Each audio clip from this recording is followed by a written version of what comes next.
Hola, hola, buenas tardes, ¿cómo están? Bienvenidos a TV Salud del día de hoy y gracias por acompañarnos. Tenemos con nosotros al licenciado en Salud Pública, Roberto Carlos Hernández Hernández. Hola, Robert, ¿cómo estás? Hola, doctora, aquí, otra vez visitándonos, ¿no? De verdad que sí, ya. Parte de la casa. Ya eres parte de la casa, parte de la familia. Y la verdad es que nos da mucho gusto tener a Roberto. No sé si algunos de ustedes recuerdan que también nos vino a dar el tema de lepra y ahora pues vamos a darle un poquito de continuidad a este tema porque si recuerdan, hablamos que tenía algunos de los diagnósticos diferenciales, pues es la leishmania. Así es, doctor. Y exactamente es el tema del cual vamos a hablar el día de hoy, de leishmaniasis, que quizá algunos de ustedes no habrán escuchado, dependiendo la zona donde nos estén viendo o escuchando, pero quizá otros sí, también precisamente por la zona donde se encuentren o la región. Pero bueno, el día de hoy nos los va a explicar muy bien, tiene bastante experiencia en eso, la verdad, cosa que nos falta a veces a muchos médicos, la tiene él. Así que si tienen dudas, alguna pregunta, por favor mándenos un mensajito, recuerden que estamos en vivo y que estamos leyendo cualquier comentario que nos pongan aquí. Entonces, pues para empezar, Robert... Bueno, gracias por la invitación, doctora, nuevamente. Qué bueno, ¿no? Pues en el tema de salud pública a nivel mundial, la leishmania es una enfermedad olvidada. En el 2004, 2005, la Organización Mundial de la Salud con la ONU hicieron un programa mundial para tratar de erradicar el VIH, el dengue, paludismo y también las enfermedades olvidadas, incluida el glaucoma y la leishmania. Dentro de esos parámetros, a nivel de las Américas y a nivel mundial, se han implementado, ha habido estrategias para controlar y poder eliminar al vector principalmente, pero pues con el efecto del cambio climático, pues no, se ha visto muy, como le dijera, los avances es muy nulo. ¿Por qué? Porque pues desgraciadamente el ser humano ha invadido el hábitat natural del vector. Bueno, ¿qué es la leishmania? La leishmania es una enfermedad ocasionada, doctora, por un parásito que ocasiona la enfermedad de leishmaniasis. Ese parásito se aloja principalmente en las vísceras de la luxomia. ¿Qué es la luxomia? Es una mosquita roja, ¿sí? Con patitas amarillas, y esta se alimenta de sangre, similar a mosquito Aedes aegypti. ¿Qué pasa con ese vector? Habita principalmente desde el norte de Argentina al sur de Estados Unidos. Desgraciadamente nosotros estamos en un país rico, tropical, entonces vamos a tener la presencia del vector. Repito, desde el norte de Argentina al sur de Estados Unidos. ¿Aquí qué ocasiona esto, doctora? Desgraciadamente el ser humano nosotros hemos invadido el hábitat natural, hemos ido a la selva, destruido la selva, el vector ha estado allí de por vida, ¿sí?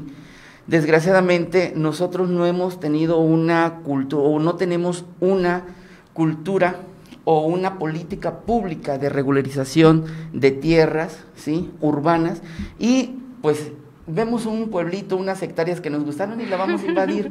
Entonces eso ha ocasionado que el vector llegue a los pueblos urbanos que anteriormente pues eran selva, ¿no?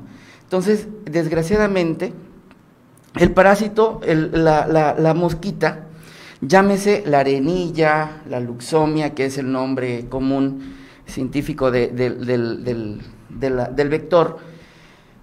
Desgraciadamente, este parásito necesita alimentarse también, la mosquita, de sangre. En las zonas rurales, sí, en las selvas, pues se alimenta de sangre de tlacuaches, de zorrillos, de cualquier animalito que ande por allí, ¿no, doctora? Entonces, aquí, cuando llega a una zona semiurbana, entonces necesita alimentarse. Y lo principalmente, el hombre lo que tiene todo el tiempo, una familia va a tener un perrito, todo el tiempo. Entonces, la luxomia puede alimentarse de la sangre del perrito. El perrito principalmente se puede infectar y mucha gente, yo lo vi, lo he vivido y lo he visto, precisamente aquí en la zona de Palenque, en la zona de Salto de Agua, Sabanilla, Marqués de Comillas, Benemérito de las Américas, observé muchos perros infectados. Entonces, pues para cualquier gente que no lo sabe, no, es que el perro tiene sarna y ya no lo queremos, ya no, y se va a la calle. Entonces es un foco infeccioso porque en toda la región tenemos presencia de la luxomia. Entonces, ¿qué va a pasar? De que ella pica al perro infectado y posteriormente vuela y va a picar pues a un ser humano, y ahí empieza el periodo de transmisión, ¿sí? Ahí empieza el periodo de transmisión, y posteriormente, pues, en el lapso de 8 a 25 días, tenemos el periodo de incubación, y vamos a tener las primeras manifestaciones en pacientes. ¿Sí? Como, por ejemplo, bueno, regresándonos a lo mejor un poquito, en la parte... Bueno, ya nos comentaste, ¿no? Del norte de Argentina al sur de Estados Unidos. En México, bueno, yo creo que Chiapas es de los estados que más frecuentemente se presentan. Y del estado, ¿tú crees que sea esta zona que acabas de comentar la que tenga mayor predominio, o en alguna otra región del estado lo podemos encontrar? No, doctora, nosotros tenemos aquí en la zona selva, la zona norte de Chiapas, es en los municipios que tenemos más casos, o sea... que se encuentra ¿Por qué? Porque la proliferación del vector se ha dado mucho. Para la gente que vive de los cultivos agropecuarios, dejaron la ganadería, doctora. Entonces ellos vieron de que era un patrimonio, era un trabajo económico, la palma de aceite. Entonces entran las empresas de palma de aceite y empieza la gente, no, pues ya no invierto en ganado, me va a dejar más y es menos trabajo, entonces, y la inversión es poco, ¿no? Entonces empiezan a sembrar hectáreas y más hectáreas. Entonces todo lo que es el Valle de Tulijá hasta la zona de los ríos, doctora, vamos a encontrar plantíos de palma de aceite.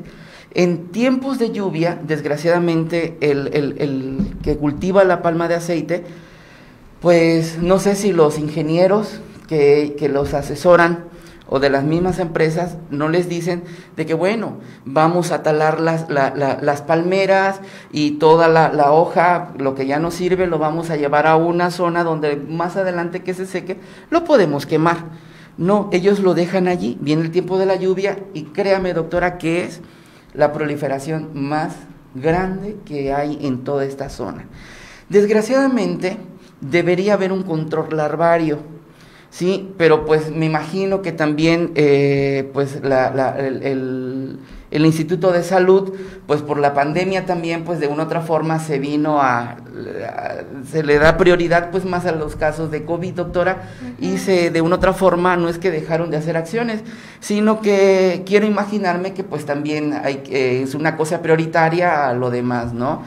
Entonces, pero pues... bueno, y también las empresas, ¿no? Y también es bueno comentar esto, sobre todo los lugares que tienen esa proliferación, pues como que también para que ellos empiecen a hacer acciones o la propia gente haga algunas acciones de limpia o no sé.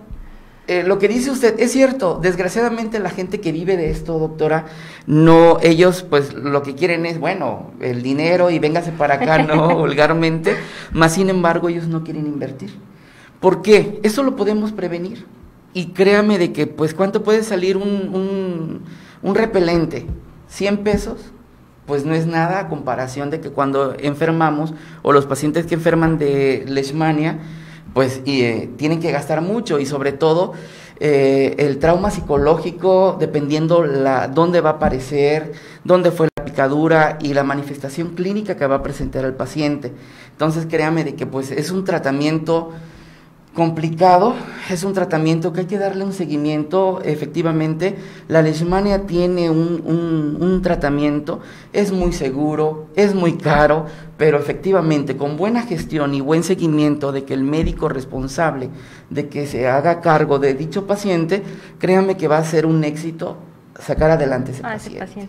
Y hablando, bueno, creo que nos emocionamos, pero esto... Hablando de los signos y los síntomas, o sea, ya sabemos, y es muy importante, como decíamos, saber en dónde, en qué regiones puede ser más común, y una vez que sabemos esto y que nos puede pasar a nosotros, ¿qué buscamos o qué síntomas o cómo puedo pensar que a lo mejor lo que yo tengo es leishmania?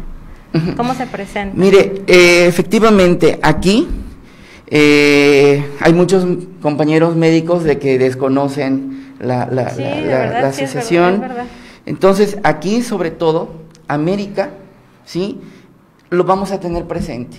En todos los estados del suroeste de México va a estar presente, porque es cálido, húmedo, tropical, y va a estar presente la luxomia, ¿no? Entonces la gente lo conoce como la mosca de los chicleros, anteriormente, como la mosca chiclera. Más común. Así es, pero pues de una otra forma, pues los abuelitos le daban al clavo, dijera la zona de acá y de Tabasco, eran certeros, ¿no? Y ellos daban un tratamiento herbolario, un tratamiento de que ve con fulano de tal y te lo va a curar. Y pues a veces sí salían, ¿no? Principalmente.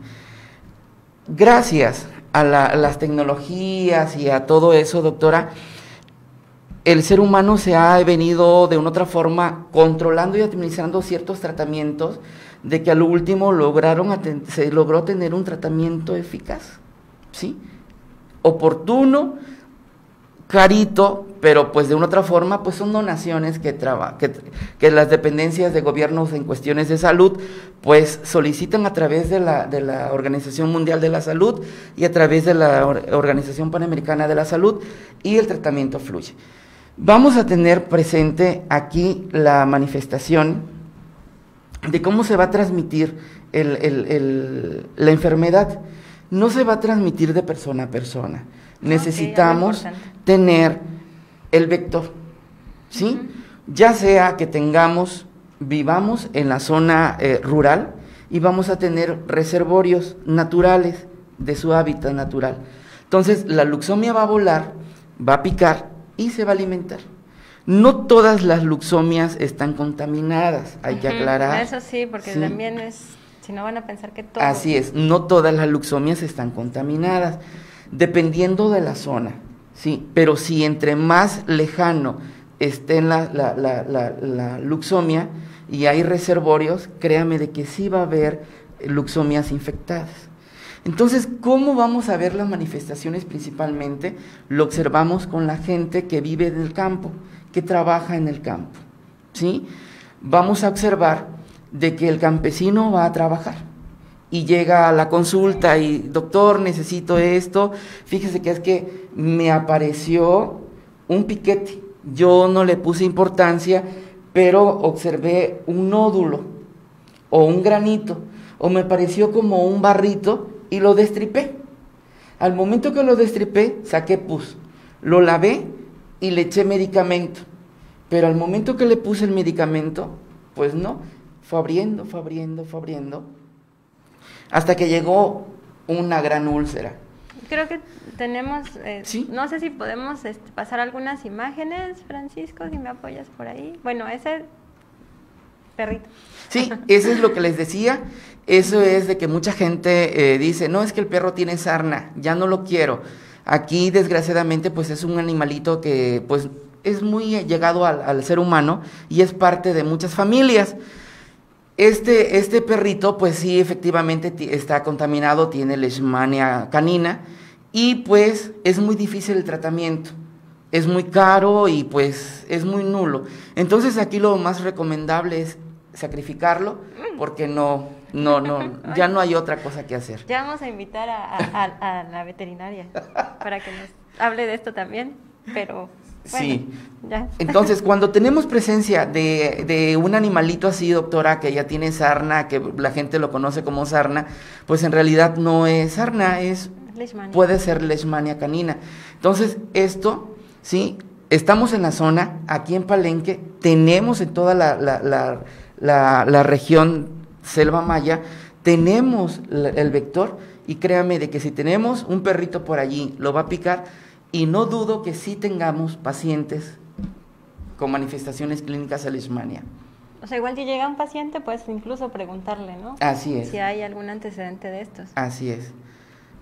Aquí vemos, en la que pasó anteriormente, pues vemos al perrito y ahí vemos el vector. Esa es la luxomia. La luxomia pues habita a nivel mundial, vive principalmente en la selva, en zonas tropicales, y pues en Malasia, Indonesia, en todos los países epidemiológicamente están. Y son la gente, pues los países pobres, pues son los ricos en turismo, ¿sí? Incluido el de nosotros. Entonces, aquí, ¿quiénes son los que se infectan? Los campesinos y los turistas, o la gente que vive muy cercana a una localidad semiurbana, ¿sí? O también en las zonas urbanas donde tenemos presencia de los perritos y vamos a tener pacientes. Allí vemos, esta es una manifestación clínica muy drástica principalmente, y es una clasificación de leishmania cutánea localizada. Están los bordes bien definidos, bien limitados, y allí pues vamos a tener presencia de mucho prurito, o sea, picazón en la región, ¿sí? ¿Qué va a ocasionar antes de llegar a ese grado de ese tamaño de la úlcera? Vamos a presentar durante los 8 días del piquete de la luxomia al ser humano, podemos tener un nódulo, el área enrojecida, mucho prurito, mucha picazón, ¿sí? Y podemos tener cuadros febriles, ¿sí? De 1 día a 3 días. Y vamos a tener posiblemente mialgias y artralgias, principalmente. Dolor de huesos. Muscular y de articulación. Así es. Okay. Porque ya el cuerpo se está manifestando algo extraño que entró al cuerpo. Y el sistema inmunológico pues ya está tratando de defender y estoy poniendo esta barrera pero pues no, desgraciadamente como es una enfermedad infecciosa parasitaria, pues no, aquí no hay ningún tratamiento en sí como el metronidazol, albendazol, que le pegue, no, solamente se enmascara. Perfecto. Bueno, esa. Aquí vemos otra manifestación, ya sea en mano, en cualquier parte del cuerpo puede aparecer, pero aquí los bordes vemos una úlcera bien limitada, bien marcada, sobre todo con mucha picazón, mucho prurito, y va a dar el tamaño de que quiere. Entonces aquí la luxomia no pica una vez. A mí me ha tocado ver pacientes de que lo pica hasta 3, 4 veces. Tiene una úlcera acá, otra por acá, otra por acá, otra por acá. Entonces, pues a mí yo a veces me preguntaba, ¿y ahora qué voy a hacer con esto? Porque pues hay que tomar muestras dependiendo del tamaño y de dónde vas la úlcera donde esté más activa, más viva, para sacar el parásito. Incluso pacientes, no sé si recuerdas que aparecían, o sea, se le quitaban y reaparecían y se cerraba y volvían a aparecer, dependiendo si seguía en contacto con el vector, ¿no? Así es, doctora, porque efectivamente cura la primera vez, ¿sí?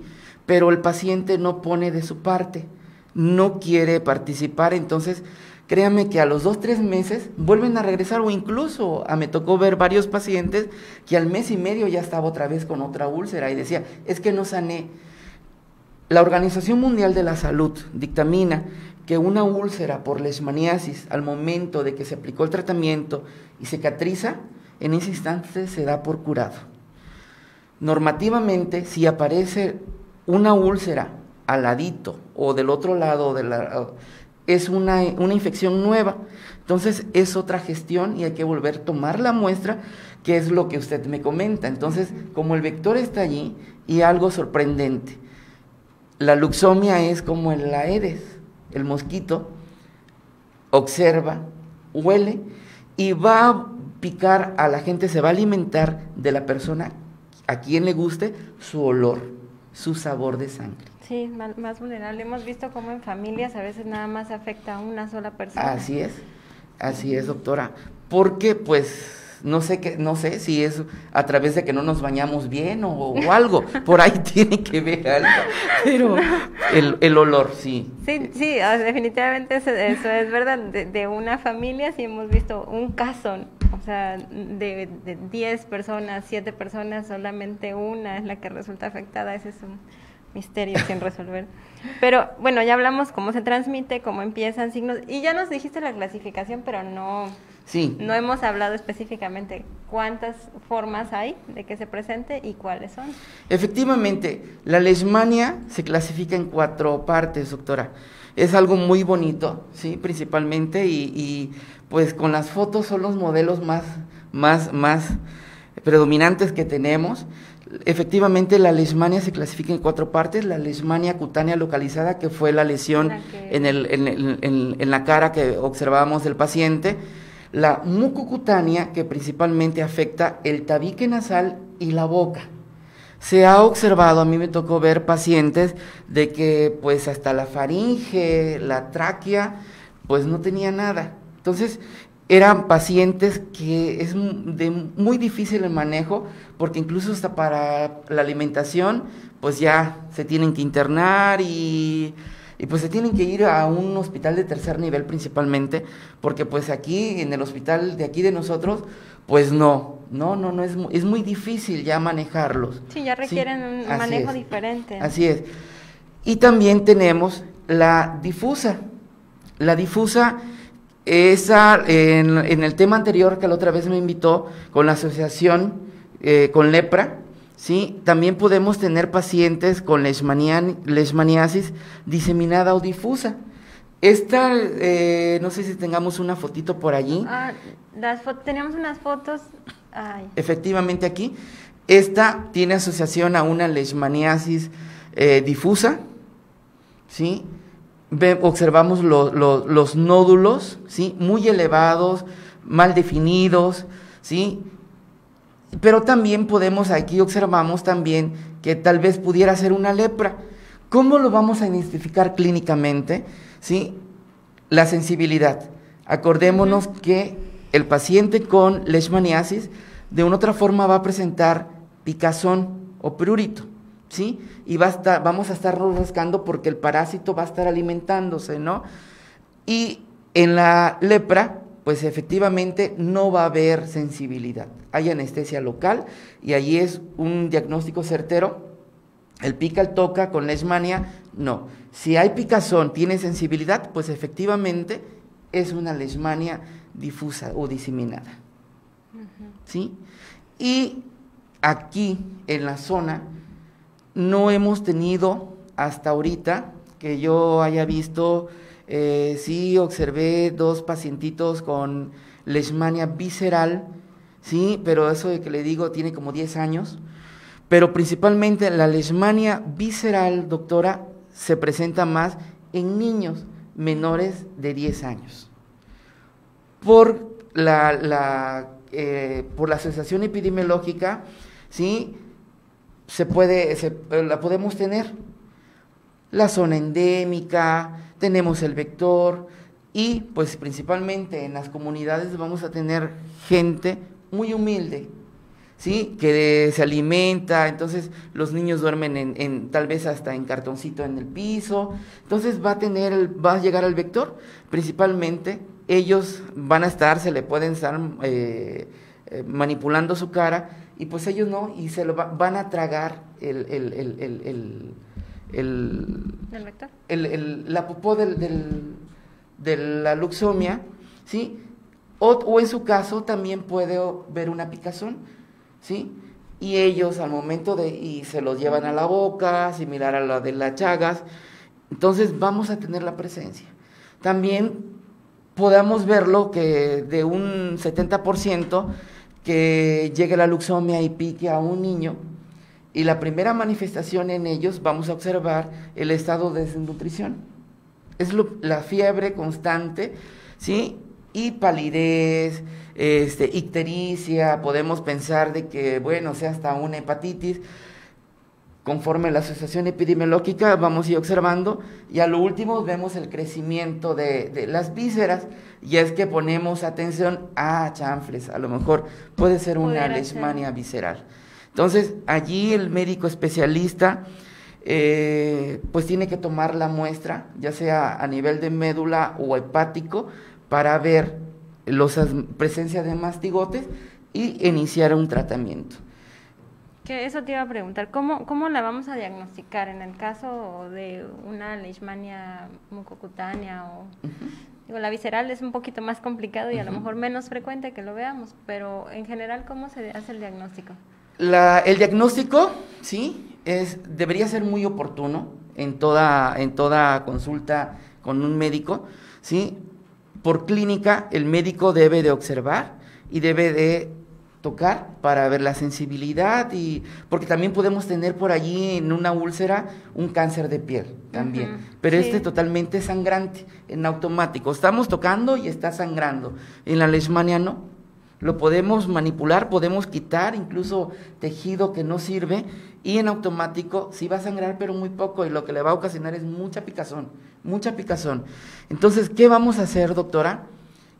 Limpiar bien, hacer la asepsia en la úlcera, quitar todo el tejido que no sirve, ¿sí? Lavar bien y esperar que nos dé suero. Y vamos a tomar portaobjetos, 6 laminillas se debería hacer normativamente, ¿sí? Y vamos a tomar el suero 3 gotas por cada laminilla, ¿sí? Sería una en la orilla, una en medio y la otra, y dejarla secar al ambiente. Necesitaríamos 6 muestras para mandarlos al laboratorio de la institución de salud donde trabajen, ¿no? O sea, ya en este caso, pues la Secretaría de Salud tiene el área del programa de vectores, ellos tienen un laboratorio específico para las enfermedades vectoriales. Entonces, se debe de tomar eso. También se puede tomar, se debería de acompañar por un ELISA, ¿sí? Que sería muestra de sangre, puro suero, para mandarla al Laboratorio Estatal de Salud Pública y dar el diagnóstico.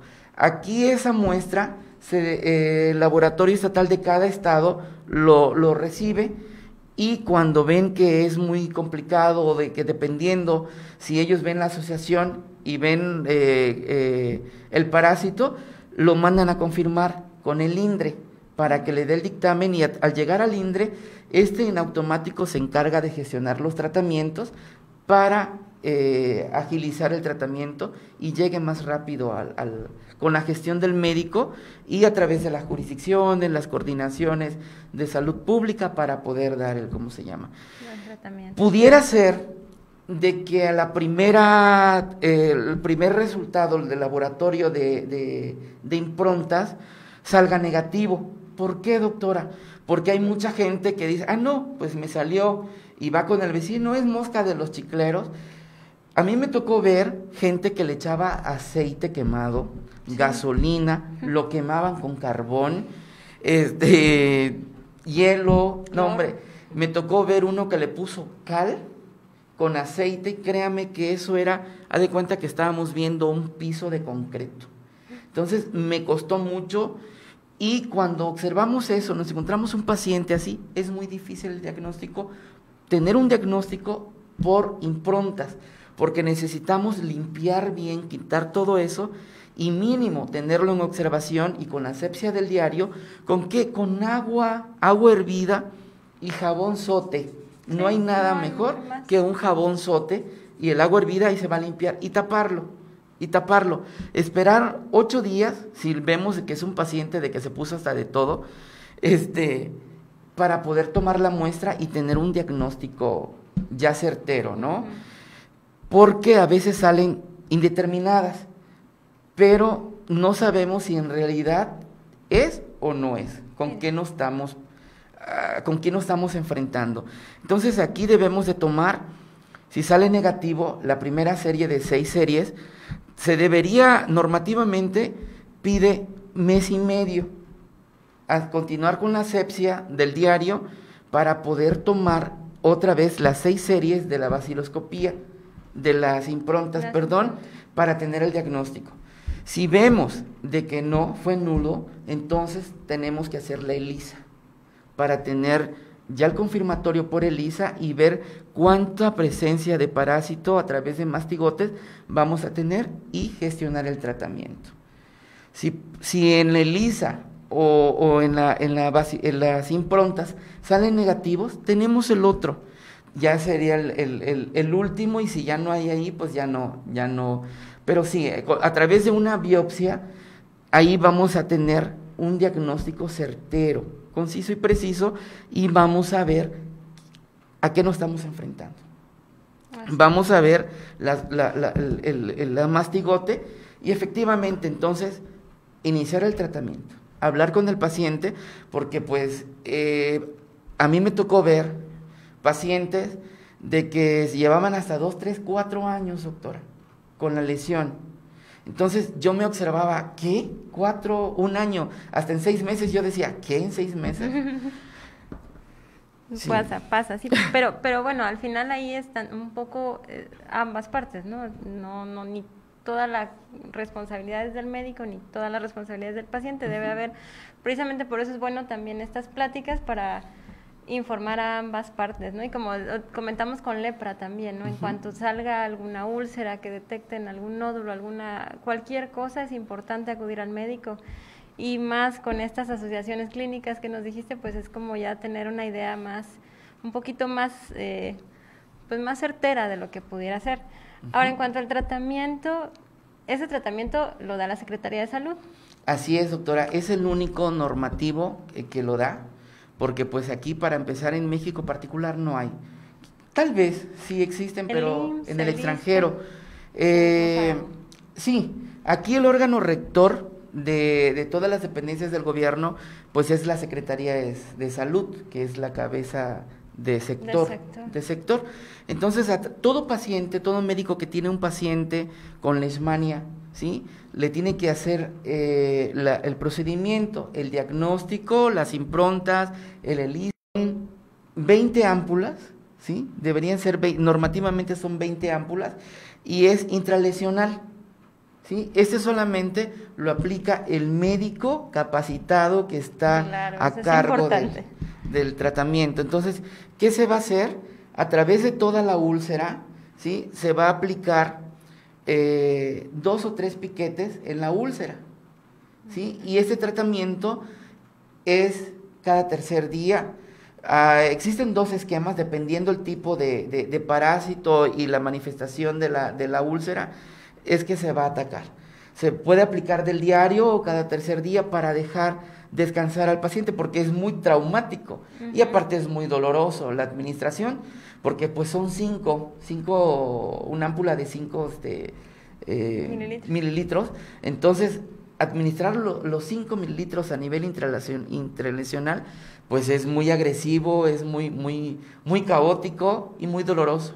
La verdad, muy doloroso, pero efectivamente, a la tercera aplicación de la ámpula, créame de que esa úlcera, doctora, empieza a cerrar.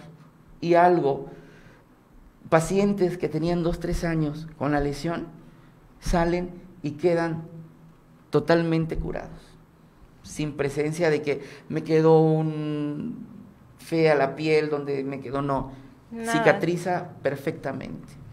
Perfecto, Robert. Ya nos estamos pasando, pero es importante decir la prevención, que ya hablamos un poquito al principio de más o menos cómo prevenir, pero en cuanto a ya algo más específico, ¿cómo podemos prevenir esto? Mire, aquí la prevención, pues no es nada del otro mundo, es lo que deberíamos de hacer todos, no tener basura. Si tenemos la limpia de los jardines, árboles y todos, si tenemos presencia de algún animalito que sospechemos de que tiene sarna, pues empezar a llevarlo con el veterinario para que le dé, al iniciar en una leishmania canina, el veterinario va a dar un tratamiento inicial, si no está muy avanzado, y el animalito va a salir. Pero si ya es muy agresivo, lo tienen que sacrificar. Otra, aquí tenemos que tener el autocuidado, doctora, ¿sí? La higiene personal. Si vamos a ir al campo o a pasear a la zona arqueológica o un área donde está la presencia, en la selva va a estar el vector. Llevar camisas de colores claros, manga larga, o si yo quiero llevar una playera, bueno, usar el repelente, protegerme las orejas, lo que es la parte de la cara, con repelente. No nos va a ocasionar nada. Bueno, hay personas que son alérgicas, pero también hay otros productos que son repelentes y que no ocasionan alergia.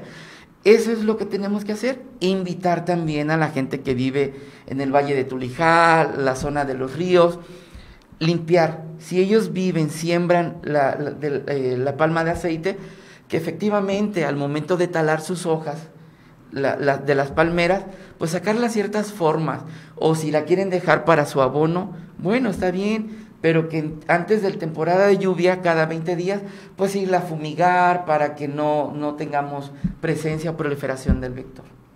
Perfecto, pues entonces ya nos quedamos con esa información. No sé si quieres agregar algo. No. Mucho.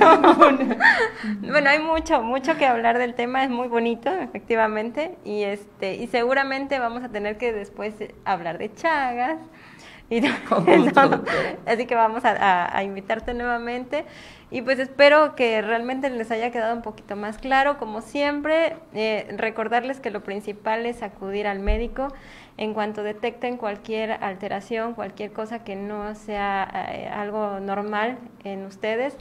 Hay que ir al médico, y pues bueno, que ante de todas formas, si van al médico y siguen con dudas, vayan a otro médico, pero la cuestión es que ustedes estén tranquilos y bien. Entonces, cuídense mucho, les agradezco mucho que hayan estado con nosotros. Nos vamos a ver la próxima semana en TV Salud. Muchísimas gracias. Gracias, Robert. A ustedes, doctora, por la invitación.